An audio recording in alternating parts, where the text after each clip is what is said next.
This is Umar, hour super hero. নেতা অনেকগুলো লাগে না, এরকম নেতা একটাই যথেষ্ট যে গোটা বিশ্বকে কাঁপায় দিতে পারে। চিল্লায় বলো ঠিক কিনা?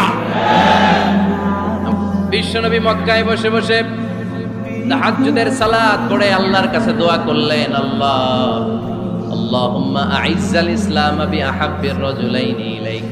ও আল্লাহ, দুইজন লোকের নাম বলবো, দুইজনের দরকার নেই, এই দুইজনের একজনকে আপনি ইসলামের সুশীতল ছায়া তলে এনে ইসলামকে বিজয় দান করে দেন। মুহূর্তের মধ্যে দোয়াটা কবুল করে নিয়েছে কে? বিশ্বনবী বললেন, আল্লাহ, দুইজনের নাম বলবো আজকের দোয়ায়।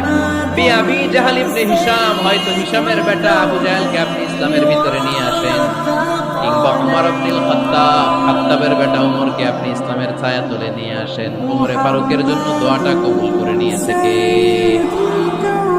মক্কার যে অবস্থা, আল্লাহ হাবিব সাল্লাল্লাহু আলাইহি ওয়াসাল্লাম বুঝলেন মক্কার এই দুইজনের একজন যদি আমার সাথে না থাকে তাহলে মক্কায় দাওয়াতি কাজ চালিয়ে যাওয়া যাবে।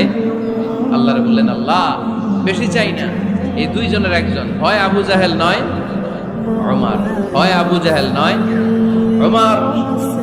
বিশ্বনবী যখন দোয়া করলেন, এই দোয়ার একটা ইমানি ধাক্কা, নুরানি ধাক্কা সাইয়েদনা ওমর ফারুকের হৃদয়কে স্পর্শ করে ফেলল। দোয়া ইজ লাইক এ মিসাইল। এই যে আমরা দোয়া করি, এটা মিসাইলের মতো। যুদ্ধে মিসাইল হামলা করে না? মিসাইল হামলা করার পরে এই মিসাইল লক্ষ্য বস্তুতে যে ভেদ করে, ঠিক কিনা?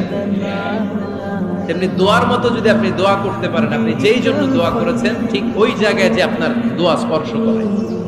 সুবহানাল্লাহ পড়বেন না? বিশ্বনবী